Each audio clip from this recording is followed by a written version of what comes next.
How's it going, Scrub Gamers? Welcome back to another video here at Scrub Games, and today we are back with another of our Understand How to Build series, where we go over all the leaders in a given set to help you understand how to build them to suit you and your playstyle. Now we've gone over all the blue and green leaders, now we're on to the red, and we've done the dark side of the red leaders. We've done Kylo and Bosk, and now we're on to the light side, the heroic ones, and starting off with it, going into Bo-Katan Kryze. So if you're interested in the leader, stay tuned, and we'll help you understand how to build her, and basically give you all that advice so it can suit you and your playstyle. Now remember, we don't give lists in this series because we're only to offer information and help, not lists. Those will be covered like deck profiles when I get around to playing the lists and testing them out. But for now, we're gonna get into the video. But before we do, feel free to like, comment, and subscribe. It keeps you updated with my videos as and when they drop. And by clicking the notification bell, you can get alerts when my videos do drop, so that you can watch them there then or later time that suits you best. So now that's out of the way, let's go ahead and check out how understanding how to build Bo-Katan. So like we like to do is go over each of the leaders first, because some leaders can be quite generic, some leaders can be quite theme focused or focus on a certain kind of thing, and Bo-Katan is one of those that is more focused on a certain kind of theme, and it's all around Mandalorians. So we like to look at the leaders so we can kind of understand what they want to do before we get into giving you the information and help.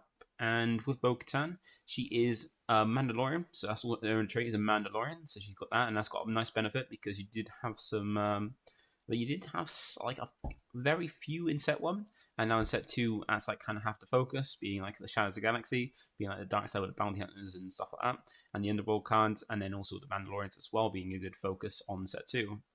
So there's a lot of Mandalorians you can put into her for a focus of her, which is quite good. And not only that, she also offers you the aspects of aggression, which is red, and heroic, which is white. So those are the aspects she provides you. And also she provides you with some pretty good stats, because when she does deploy, which is around 6 resources, so once you hit 6 resources, you can use her epic action, which is a once per turn effect. Once per game effect, where you can deploy her and have her join the ground arena. And she comes down with a very solid stat, same as Boba Fett, 4 power and 7 health, which is very good, because 4 power is a good amount of power to hit things, or like hit back when it's attacked. And also, 7 health is a good amount of bulk. And it's nice because when you got any health above, well, from 6 or above, it's really nice because that puts you out of range of takedown with an easy way to kind of take out leaders, which is not something you want to have be within range of. So here with Bo-Katan Kryze, Princess in Exile, she is all about the Mandalorians, because what her effects do is involve Mandalorians. So when she's in the lead area, so when she's just in the lead area waiting to be deployed, she has an action ability which requires you to tap her as a cost. And if you attack with a Mandalorian unit this phase, then you get to deal 1 damage to a unit. So as long as you attack with a Mandalorian first, you can trigger this off to deal damage to a unit. She does a little bit of ping damage, chip damage, which is quite nice. Now when she is deployed, so when she does join the ground arena to help fight, she now has the kind of same effect, but it's all on attack now. So no longer is it just an action ability you'll need to tap her, so you just have to attack with her to kind of trigger it. So the effect is on attack, you may deal 1 damage to a unit, so you always deal 1 damage to a unit, which is quite nice, like just swing, do some ping damage. But if you attacked with another Mandalorian unit this phase, you can deal an additional 1 damage to a unit. And it can be to the same unit or a different unit, up to you. You can either deal 2 damage from this if you attack with a Mandalorian before you attack with Bo-Katan to a unit, or you can deal 1 to one and 1 to another. It's up to you. So she has a good focus on Mandalorians, so you need Mandalorians to kind of like be attacking to kind of trigger the most out of her effect, or base her effect just in general when she's in the lead area. So you might want to focus with this on Mandalorians.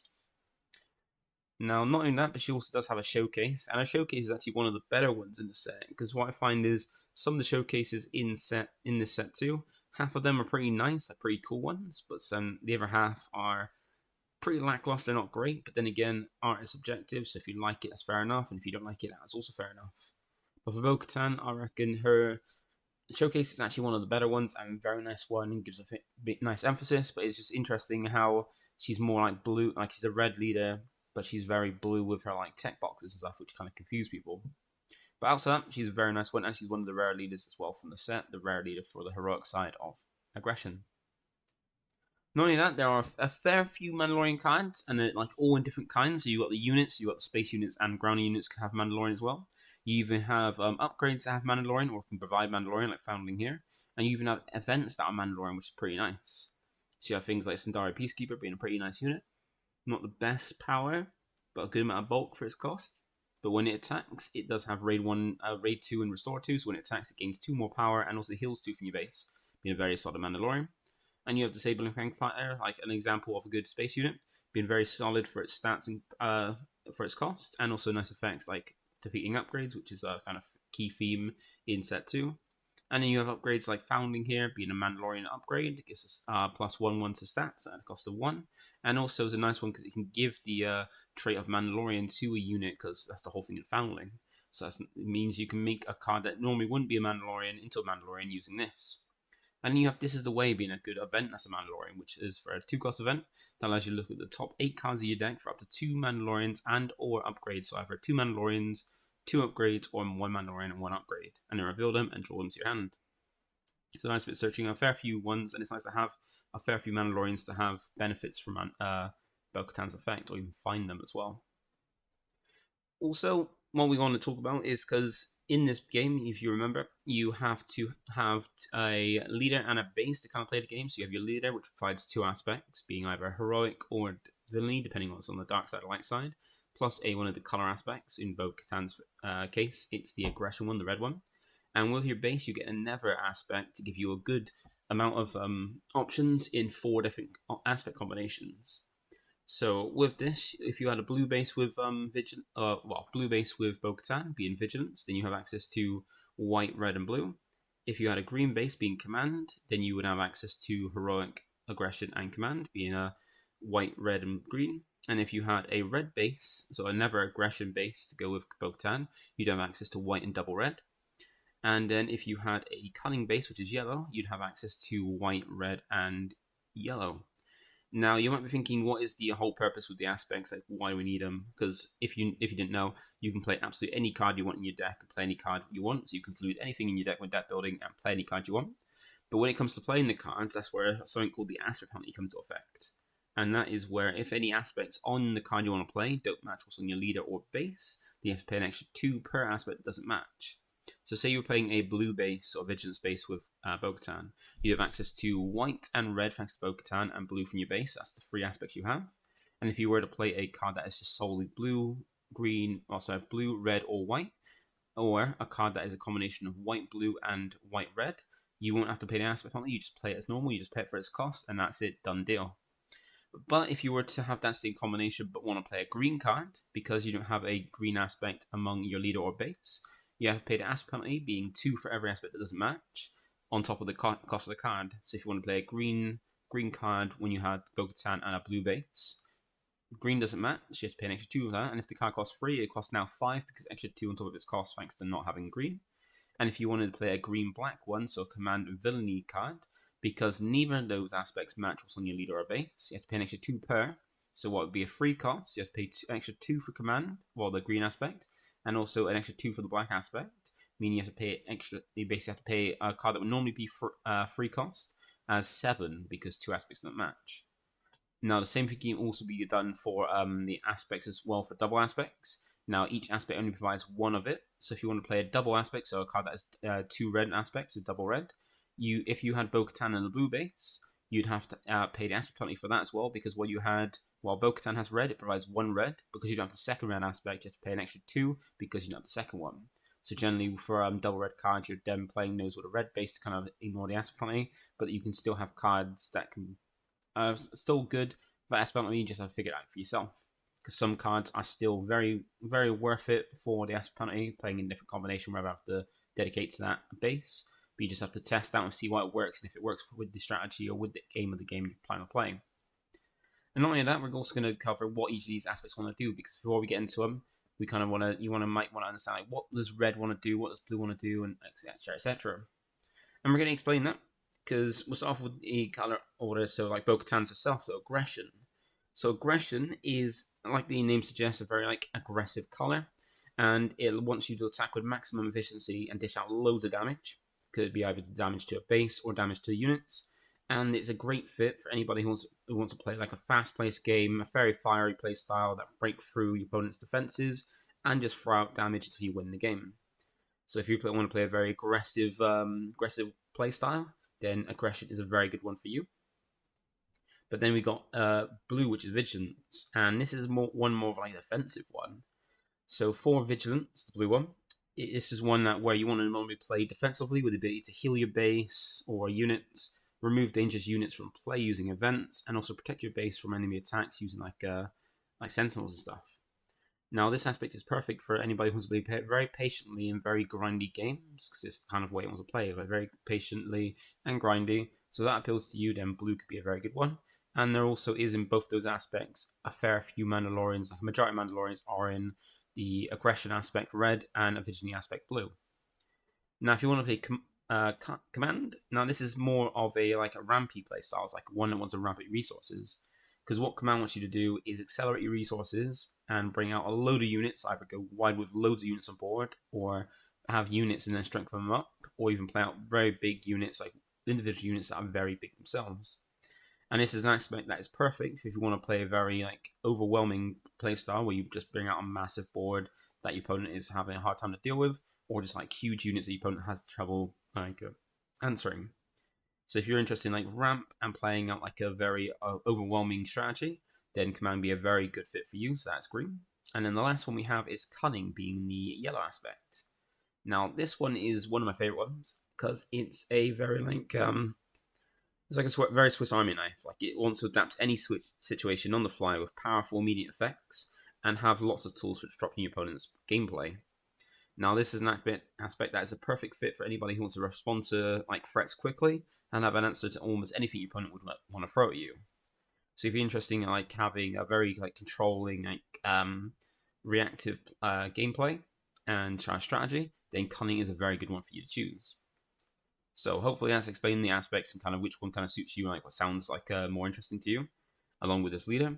So with that out of the way, we'll go ahead and check out first before we get into the aspect and what they offer. We'll get into the ratios because in this game you can play up to 3 copies of cards. You can either play 1, 2, or 3 copies of any given card, and there are benefits to each one. So like 3 copies of card, these are normally cards that you want to play. You see as many as possible as early as possible, or cards you want to see to open up as early as possible, even if you just see one, but me more likely to see a copy of the card. And Sabine here is a good one because it's a very good card you can play as early as turn 1. It's very good stats for its cost, be it 2 cost, 2 free. Also has very good effects, and also the Mandalorian as well. And it's just something you might want to play out like as early as turn 1 to basically start attacking with it and basically be able to have something to play on your first turn. So that's kind of what you want for 3 copies of card. Now, 2 copies of card are normally cards that are ones that you want to see in the late game, play in the late game, but don't want to see early or have too many clog your hand early. Because if you see too many early and you can't play them, you have a resourcing, which unless they have smuggle, you're not going to be able to use because you need to resource them, so you're not going to be getting them back. Or you don't want to have them in your hand and have a load of them in your hand, like a whole like play set in your hand early, because then you're either resourcing them or you're keeping all of them. And if you do keep all of them, then you'll have less and less options early in the game because you're keeping cards in your hand for later game, but then you have less options to actually do things because you want to keep all of it. So 2 copies of the card is perfect to kind of not see it too early or too many too early, but hopefully see them later in the game when you need them and in less amounts. And now you have the 1 copy of card. And this is normally the amount that you normally have for tech choices, being like cards you put in for a very niche situation that doesn't come up 100% of the time, or very, very often, like doesn't come up 90% of the time, but 10% of the time it does come up. It could be very handy and very useful. But it's one of those ones where if you need it and you don't see it, then you don't. That if you need it, you don't see it, that's unfortunate. But if you do need it and you do see it, then that's great. You've got that card. But then it's one of those things where if you don't need it, if you don't see it, you don't care. And if you do see it, you can just straight up resource it. So Endless Legions is a very good example because it's one of those cards, a very late game one, very niche one, that can be very useful. You got to get very late into the game to play it. But if you do see it, and it could potentially win you the game outright there. So hopefully that's helped you understand the ratios, kind of when you want 3, 2, or 1 copies of a card. Now let's get into the aspects and see what they kind of offer. So starting off with the double aspect. Now from set 1 with the double aspect, you are very limited card pool because you only one set in, and you usually have 2 different aspects. So you have like say if you like the red aspect in order to have access to all the red cards, and the blue aspect to have access to all the blue cards. But there were cards in each of the colors that had dual aspects. So it's 3 cards that had the double red or double whatever aspect color they were. And if you want to play those, you can play either with the aspect penalty to have aspect extra 2 on top of it, which wasn't always great for all of them. Or you can go for double aspect, meaning you have access to all the red cards, but you lose access to another color, so a load of other cards for a big card pool, to have access to just 3 cards. And some of them it wasn't worth it, some of them it was worth it, but then also there wasn't many leaders that kind of benefit from that. There was only really like one leader from each aspect that kind of had a benefit to running it double aspect for the first set. But with a second set, we've got double of everything, double of each cards in each aspect, so it means you've got more options. And along with that, we got double the amount of double red. So instead of having the 3 from the first set, you've got an extra 3 to have 6. So you got more options, and now the double aspects have become a lot better, where it's not just like one kind of leader in each aspect that's kind of use them. Any leader now can have a good benefit of running double aspect. And double red was one of those ones that wasn't great to use in set 1. I rarely ever see it competitively. It wasn't great, but now with a second set and more cards and more options, it's actually a lot better. And also with each aspect, you get 2 kinds of base. Now in set 1, we had rare bases that had an effect, and also some bases that didn't have an effect. And with set 2, we didn't get any new rare bases, but we just got more options of the same base, which is the 30 health one. So you got the option of having a 30 health base, having a lot of health, but no effect on it. Or you have options to the rare base, and the rare base gives you 5 less health, but at a loss of that 5 health, you get an epic action being an effect you can use once a game to basically use whenever you want. And Tarkin Town is the one for red, and its epic action is deal 3 damage to a damaged non-leader unit. So you'll notice that all these rare bases, they don't want to interact with your leader, with leaders at all, so they're not great if you want to use them against a leader. But they do offer some nice effects. Now Tarkin Town's not amazing, but it's still pretty good, because if you're trying to take something out and you just fall just short of damage, then you can use Tarkin Town to kind of fish it off. Because white doesn't just outright do 3 damage to something, it can do damage to finish things off. So if you just fall short, Tarkin Town can help finish the job. So you got to figure out if it's worth the base, because you got to think about, do you prefer having 30 health, or is the loss of 5 health worth the epic action? So you might have to do a little bit of testing to see how you feel about that, but then you can work out if you need which one you prefer. And then with the double aspects, the cards you're sacrificing a whole other aspect for is for these 6 here. So from set 1, we had Saul Guerrero, Rallying Cry, and Aggressions. Very good card. Saul Guerrero being a pretty nice one that adds an additional cost on the board. I mean, if you want to play an event, if your opponent want to play an event, is do an extra 2 damage to the base as a cost for playing the card. Like decent stats, pretty nice effect, but not worth it, because it's kind of good stats for its cost, but kind of easy to remove. And also you got Rallying Cry being a very nice one, but double red had a difficult time swarming the board with good units. So while it can give all your friendly units raid 2, which is great, meaning they swing harder for the extra 2 damage, it's harder to bring out like a good wide board to have and then make use of this. And then you had Aggression as well, which every aspect got a 4-cost event named after the aspect itself that gave you 4 options. You could choose any 2 to resolve in any order. And Aggression was probably the worst one of them. Like, not worse in terms of like not good, just worse in like its usefulness, kind of compared to the other ones. Because it does have some good options, because the options are either draw a card, defeat 2 upgrades on a unit. Defeat up to 2 upgrades could be among different units, just not on the same one. You can ready a unit with 3 or less power, or deal 4 damage to a unit. So pretty nice options, but there were cheaper ways to do, like, if you only wanted one of those options, there are cheaper ways to do it in other cards, and the lack of a card pool meant double red didn't have the most benefit compared to the other ones. But with the second set, we got 3 additional ones. Additional ones we got is Bo-Katan being a very good cheap unit, being a 2-cost 3/3. That has a nice when defeated effect, where each player, even yourself included, has a 30 more damage on the base. You draw a card. So if either of you, only one of you have 15 or more damage on your base, draw a card when she's defeated. But if both of you have 15 more damage on your base when defeated, she draws you 2. So being very nice in that aspect for the later game. You also have the Wild Rancor being a 6-cost 6/8. With overall, meaning any excess damage it does when defeating a unit goes to your opponent's base.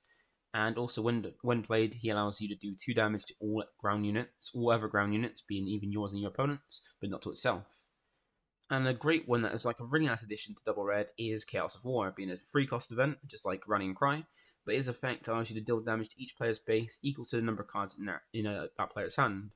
So if you're being very aggressive, which kind of aggression wants you to do, you can use this to kind of finish up, and this could potentially do more damage than a 4-Cause of Believe in, because of the fact that it depends on the number of cards in hand. You can have some decks that have very few cards in hand, or some later in the game like draw up quite a large hand. So that is double red. So if you want to be very aggressive, this could be a good way to play. And you do have a fair few Mandalorians, but not too many just in red, but still a fair few in it to make use of some of these powerful cards. Now we got Vigilance. So this is the, as we said, the aspect that kind of offers you like healing, removal, and like defense. And the rare base for Vigilance is Security Complex. And its epic action that it wants to give you is allowing you to put a shield token on any non-leader unit. So once a game you can put a shield token on something, it's not your leader, to help protect it, which can be very useful depending on how you feel. If you feel it's worth the 5 less health, but that's for you to figure out.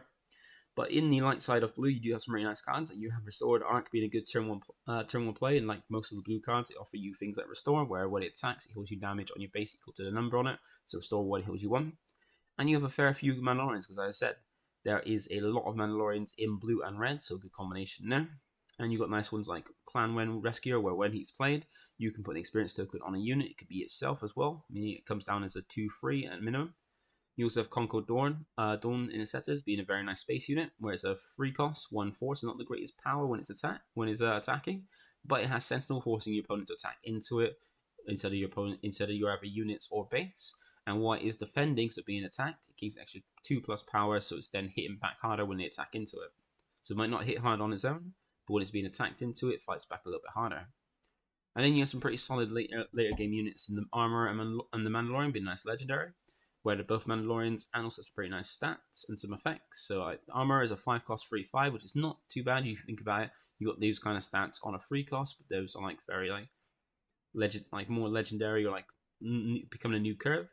But what she offers you is a very nice one played, where you give a shield token to each of your 3 Mandalorian units. It could be your leader or anything that has Mandalorian in its trait. So even given the Mandalorian trait thanks to Foundling, you can give an experience to, and it gives up to 3, including herself. You also have the Mandalorian being a 6 cost Sentinel, like probably better stats than Obi-Wan, being a 6 cost 5/6. Also a Sentinel like Obi-Wan, but also has a when played where you can heal all damage from a unit that costs 2 or less, meaning if you've got one that you've boosted up or want to keep on the board, that's a very handy way to do it. And give 2 shield tokens to it. I mean, you heal it up, put shield tokens so it's basically protected, and then this is a Sentinel that even protected from attacks there. So very nice Mandalorian units. And even then you have some cards in a non-light side of blue, which are like Followed Away being a very nice Mandalorian cheap unit, which is when he's upgraded, he gets an extra +1/1. So you put any unit, be an upgrade you put on it, or a shield or a token, they're upgrades as well. You get an extra +1/1 to its stats, and it does not fall. It's not like what I thought originally when I saw this kind of first. It was not for every upgrade; it's just for when it is upgraded. So just once it gains a 1/1. You got Fenral being a nice one to kind of help you put out upgrades on cards, because when played, he allows you to play an upgrade from your hand that costs 2 less. So you can play any 2 cost or less free upgrade, which is quite nice, or play a bigger one for cheaper if you've got some extra resources to do it. And when he is upgraded, so when you do upgrade him, he makes an enemy unit get -2/2 for its stats. And he's got pretty solid stats at 6 cost 5/6, which is the same as Mandalorian we saw earlier. And you also got some nice space units as well, like Survivor's Gauntlet, helping you to kind of move around upgrades, because it's a 5 cost 4/6, a pretty solid stats for its cost. And when it's played or when it attacks, it allows you to attach an upgrade on a unit to another eligible unit controlled by the same player. So you can either move your opponent's upgrades around, or you can move your upgrades around among your own units, or your opponents among their units. So if you want to attack into something and take it out, you can kind of move a shield off of a unit you want to attack into and take out to another unit you don't really care about, or experience off of one to another, and kind of things like that. You also have some very nice upgrades, because Mandalorians like their weapons, and you've got Foundling, which is a very nice one that allows you for a cost of 1 to give a 1/1 boost to the stats, and also give that card access to the Mandalorian trait. So if it doesn't have already, you can give it to it to get the benefits of like Mandalorians. You also have Mandalorian Armor, which is a very nice upgrade for any Mandalorian, because while it's a 2 cost, it gives a good 1/3 to the stats, so 1 power and 3 health. Can't attack into a vehicle, because you can't see, vehicles can't really wear armor. Can't wear armor, wearable ones anyway. But when played, if the attached unit is a Mandalorian, you give a shield token to it. So not only do you give it a boost to its stats, but you also give a shield to it, protect it, which is a great way to protect things like Bo-Katan and your other cards from being from taking damage once by losing the shield instead. So that is blue. So if you want to play a very like healing one, or controlling, or have access to more Mandalorians, go for a more Mandalorian focus with Bo-Katan, then yellow, red, blue might be a good one to go for. Then we have Command. So Command is a nice one where once again you like to have gives you the option to ramp up to kind of increase your resources so you can play more things or bigger things quicker. And it comes with one of the most overpowered bases in the game at the moment, which is Energy Conversion Lab. Because one of the best skills in this game is Ambush, being a skill that lets a card that unit you play be able to ready and attack a unit in the same arena as your opponents in the same turn it's played.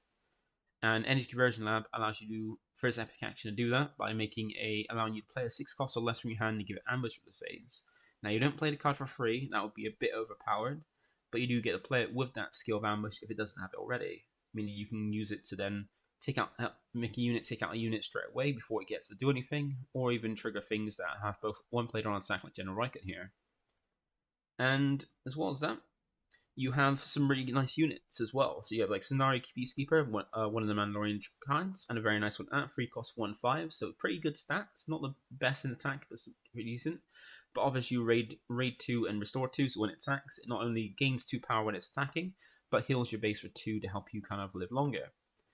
You have some pretty nice cards like General Rykut here, being a 6 cost 5/7, which is very good stats for its cost, and has a nice effect where when played on attack, you can choose a friendly unit, and it gains Sentinel.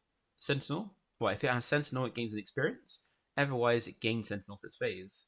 So you either give a unit experience if it's got Sentinel, or give it Sentinel if it doesn't have it already. So either make something that is like a target for attacks, like has to be a target for attacks, or give it experience if it already does. Also, the light side of green as well started getting some more ramp because it was kind of lacking a little bit on the light side. Like it's more the dark side and normal stuff and the double aspect that gave you the ramp. But then you got things like the Marauder, which is a nice one, a nice base unit. It has Ambush. It's also a 5 cost 4/5. And when played, you get to choose a card in your discard pile and play it to play as a resource if it shares a name with a unit control. So if you've got a card in your discard that has the same name as Cycle on your board, you can ramp it thanks to this. You also have an Inspire Mentor, which is a very nice one that kind of goes with Bo-Katan, where it's a 2 cost 1/1 upgrade that can't be attached to a vehicle, but gives the unit when it attacks or when it's defeated, an experience token to another friendly unit. So like Bo-Katan, she can like basically attack and boost up some of Mandalorian to give her a big boost. And you got Spark of Hope as another kind of way to kind of ramp resources in the light side, being a very cheap unit event at 2 cost. And if a unit you control you choose a unit in your discard pile, and if it was defeated this phase, you put it into play as a resource. Now, it is unlike the rest of the ramp cards, kind of as like you have to do additional things to basically trigger it, but it's one of those ones that can kind of ramp you a little bit cheaper, and it's not too bad to kind of trigger its a condition to kind of ramp, because you can always ram a unit into another unit to kind of kill itself and do damage or take something else out, and then trigger that to allow Spark of Hope to kind of ramp it. Now, in the non-light side of green, you still got some pretty nice cards. Like you got Colonel Yularin being a very nice card that kind of heal you and keep you in the game, because every time you play a command unit, or even including itself, it heals 1 damage from your base. And you got Cobb Vamp being a very good, nice unit, where it's not neither of these are Mandalorians, but they're like nice effects. And Cobb Vamp at a 3 cost 3/2 is pretty decent stats. But when he's defeated, you can look at the top 10 cards of your deck for a unit that costs 2 or less and discard it. And then for this phase, you can play that card from your discard pile for free, so you can kind of replace yourself, meaning you keep something on the board, which is pretty nice. And where it's played for free, you don't have to worry about aspect penalty if it doesn't share the aspects. So you can kind of use this to kind of cheaper things out without having to play them and stuff.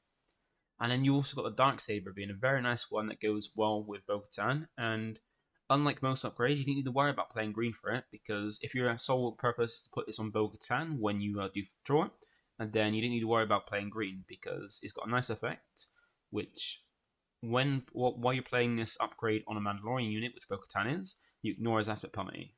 So you ignore the green and just play it for 4, no matter if you're playing green or not. So if you're not playing green base with Bo-Katan, you can still play this and not worry about paying for the aspect penalty, because you ignore it. Because as long as you're playing it on Bo-Katan, that is. And it's a solid upgrade, because while it costs 4, which is quite expensive, it allows you to give an extra 4 power and 4 health to a unit. And if you go for Mandalorian focus as well, it gains a very nice effect where on attack you give an experience token to each ever friendly Mandalorian unit you control. So if you get more Mandalorians, you can keep boosting up every time you swing your Darksaber, which is very nice. Also, you have some very nice cards that you got Commission here, being a very nice event, which for 1 cost is like a searcher event, and also you can smuggle it in as well. And what it allows you to search for is the top 10 cards of your deck, for any bounty hunter, item, or transport card. And items are quite nice because they are the upgrades. So like here, you can see that the Darksaber in its trace has Mandalorian item and weapons. If you find something that's a Mandalorian card, like This Is the Way, you can find it with that, or an item card with the commission here, which is quite nice. So you can kind of search for Darksaber, so it makes you kind of like find it to put on Bo-Katan when you deploy her. And then you've got resupply being one of the options to ramp, being just free cost event, allows you to put into play as a resource to kind of ramp you up a bit quicker. Play as early as turn 2. So that's green. So if you want to kind of ramp up and kind of go for some more like consistency and like bigger things quickly, then green is a good one to go for you to go for. And then we have yellow. So yellow is kind of lacking in the Mandalorians. So if you were trying to go Mandalorian focus with Bo-Katan, you might have a harder time doing that. Like the Mandalorians are more in red and blue, like a little bit in green, so you might be struggling to find Mandalorians in yellow. But yellow does offer you some really nice things, especially on the light side of it as well. Because the base of the rare base you get with Cunning isn't the best. It's Jeddah City, which is epic action is given non-leader unit -4 power for this phase, which could be alright. It helps you make something weaker so it doesn't do as much damage when attacking, or make it weaker so you can take it out without too much retaliation. And you do get some really nice cards in it as well. Like you get Ezra Bridger being a very nice one, and Ezra Bridger, Coruscant Dissident, and Millennium Falcon be very good units, all free costs with very good stats at 3/4, which is very good stats for a free cost, and also have some very nice effects. So like Ezra Bridger, when he attacks and when he completes an attack, so attacks and survives, you look at the top card of your deck and you can play it, discard it, or leave it on top of your deck, and you can play it as long as you've got the resources to play it. So as long as you can pay the resources for the card that it reveals, you can play it out, or you can discard it or leave it on top of your deck if you want to draw into it. You also have Coruscant Dissident, which can kind of give you more resources back, because when it attacks, you can ready a resource. And you got Millennium Falcon being a very good space unit, being a free, good stats, enters play ready, but then during a regroup phase, you do have to tap one if you want to keep it on board, otherwise it bounces back. You also have access to some pretty nice events, like Spark Rebellion being a very nice hand control one, allowing you to look at your opponent's hand and discard a card from it. So very nice to give you hand knowledge, look at your opponent's hand, and ditch any cards you don't want them to have. So be a card, the only card they can play that turn, or something you don't want them to have to use on you. And then you got Let the Wookiee Win being a very nice cheap event 2 cost, gives your opponent 2 difficult choices of either allowing you to untap 6 resources, so pay 2 to get 6 back, or allow you to ready a unit, and you're most likely not going to have the rest effect, which is if it's a Wookiee, attack with it and you gain 2 power, but allowing you to ready a unit so you can attack with it, like maybe finish off gain, or like swing with Bo-Katan again with a Darksaber equip, is not something your opponent might want to do. So you might want to think, oh, do I want to give you 6 resources so you can play more things, do more things, or let you untap something so it can attack and it can any unit you want to untap. Because they don't get to choose the unit, they allow you to ready a unit. And in the non-light side of it, you've got some pretty nice cards. You've got Greedo and Clown Rider being very good, solid stats at 3/1s. Like Greedo being a little bit cheaper at 1, with a nice effect allowing you to discard the top card of your deck when he's defeated. And if you do, and it's not a unit, you get to deal 2 damage to a ground unit. And you got Cloud Rider, which is a little bit dearer, being done with the cost of 2, but has ambush that can come in and attack straight away. And also you got some nice upgrades as well. You got Snapshot Reflexes, been a very good one, allowing you to equip a unit for 1, giving it 1/1 stats. And when you do equip it, you can attack with that unit. And you also got Jetpack being a nice one. You can even smuggle him. 2 costs, only gives 2 power, doesn't give any health, but when played on a unit, it gives it a shield token. But the shield token is defeated at the end of the turn. But you don't mind that because you normally put it on there so you can freeze the power, give it a shield, so you're going to take out another unit by you using up that shield to protect it. And you got Surprise Attack being a very nice unit event, that allows you to attack with a unit, give it more power to kind of attack a little bit harder for more damage, to kind of sneak in some game-winning damage. So as yellow, so if you want like a lot of tricks, a lot of to do a lot of things and kind of disrupt your opponent, then yellow is a good one. But you will lack a lot of Mandalorians in yellow, though, is the problem. So there is also cards that are outside of those aspects that you can still use that are Mandalorian and focus and give a good benefit to Bo-Katan. Like you have Protector of the Phone here, being just a heroic unit. That's a Mandalorian. 3 cost, 2/4, not 2 pound on stats, but when it is upgraded, so for any upgrade, it can be experience or a shield, it gains Sentinel. And you have Mandalorian Warrior as well, so a card with no aspect. You do have those where there's no aspect, so you don't have to worry about aspect penalties. And it's a 3 cost, 3/3, solid stats. and when played, you can give an experience token to another Mandalorian unit. So not itself, but another one. So if you play turn 1, a Mandalorian, and then turn 2, you can play out this and give an experience to every Mandalorian you played from the first turn. And you also have This Is the Way, being a very nice event, allowing you to help you find Mandalorians if you run from Mandalorian focused. And you can easily play it because the Bo-Katan offers you Heroic. And what's a 2 cost, it doesn't establish anything on board. It lets you find Mandalorians or upgrade cards to kind of boost. So find those Dark Sabers, find those Mandalorians you want to play, ready for when the turn comes to basically play them. Now you might be thinking, what does Bo-Katan offer you? What does Bo-Katan offer you in her aspects? Well, she offers you some really nice things. And these are what you offer. She offers you in the heroic side. So you've got some good Mandalorians, like a fair few good ones, like Sabine Wren being a very nice one, where if you've got 3 or more different aspects among other units in play, she can't be attacked. So you can kind of have her like be unattackable, while you control 3 other aspects. So it could be like you can have Bo-Katan out, and then also a unit that's got like any other unit that's got a different aspect that Bo-Katan doesn't have, and then because you've got 3 different ones among other ones, Sabine can't attacked. And she's a pretty nice one because she's a Mandalorian, so goes well with Bo-Katan, and also on attack she can deal with damage to a defender or a base. Then you got Ketsu Onyu being another 2 costs like Sabine, but the stats are reversed, where she's got 3 power and 2 health rather than 2 power and 3 health. And she has Saboteur, so she can ignore Sentinel and ignore shields when she attacks something. And when she deals that combat damage to a base, you can defeat an upgrade that costs 2 or less. So you have yours or your opponents, but you're most likely going to defeat it for your opponents. And while she does provide you the Mandalorian trait, which is very nice, she also does give you the Underworld and Bounty Hunter one. You also got Night Owl Skirmisher as well, being a nice 3 cost 4 free unit that you can also smuggle in, so you can have it in your resources to smuggle in later if you need some Mandalorians, and offers some pretty good stats. And you got some good upgrades and events, like you got Heroic Resolve being a very nice one, giving a 1 power for 1 cost, giving a 1/1 to the stats of a card, but having a effect you can trigger anytime you want as well, which gives an action ability where you pay 2 and defeat a Heroic Resolve on this unit, being either the card itself or never a copy of it on the same card. And then you attack with the unit is equipped to, and give it 4+ power and overwhelm for that attack. I mean, you can like kind of sneak in some like game-winning damage later on. And you got 4 calls, being a nice way to kind of like do damage without attacking, to kind of do up to 4 potentially, where you reveal the top 4 cards of your deck, and for each heroic card you reveal, which could be a fair few, you can build your deck with quite a lot of them in, and then you deal 1 damage for each heroic unit you reveal, and then you can discard any number of reveal cards and put the rest back on top of your deck in any order. So you can either discard all 4, like put all 4 back in whatever you choose, or do a mixture of both.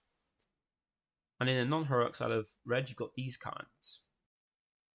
You got Housecast Soldier, which is a 2 cost 2 free that has Saboteur, so nice one you can play turn 1, and a Mandalorian. You got Clan Challenges, also being a Mandalorian, and a bit more costly one at 5 cost with 3/6. But it has raid free, so when it swings, it's swinging for 6, not just 3. And if you give it an upgrade, it gains Overwhelm, so any excess damage on when it defeats a unit goes to your opponent's base.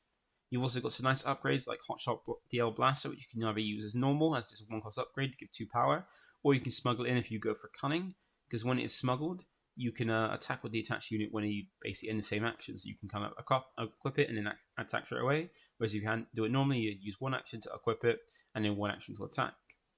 Then you also got Vambrace Flamethrower, so a bit more of a costly upgrade at 3 costs. Only gives 1 to stats, and not the most benefit to its cost, but it gives you a nice on attack, which means the card now has on attack. You may deal 3 damage divided as you choose among enemy ground units. So pair that with Bo-Katan's kind of ping damage when she attacks after a Mandalorian's already attacked. You can spread out then 5 damage among units, which is quite cool.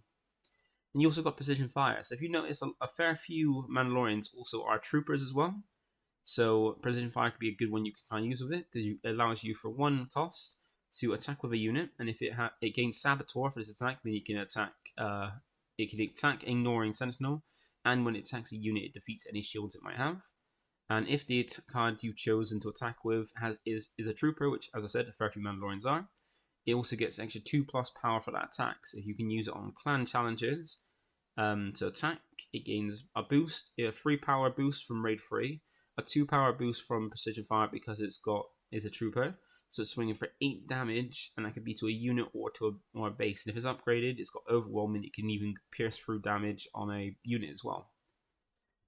So that is it for this one. So that is the video on understanding how to build Bo-Katan. So hopefully that's helped you understand. Like, if you want to go for a more focused using your benefit or most with Mandalorians, then blue and red are probably the best ways to go because that's where most of the units are. Even like mono red can give you some good Mandalorians as well.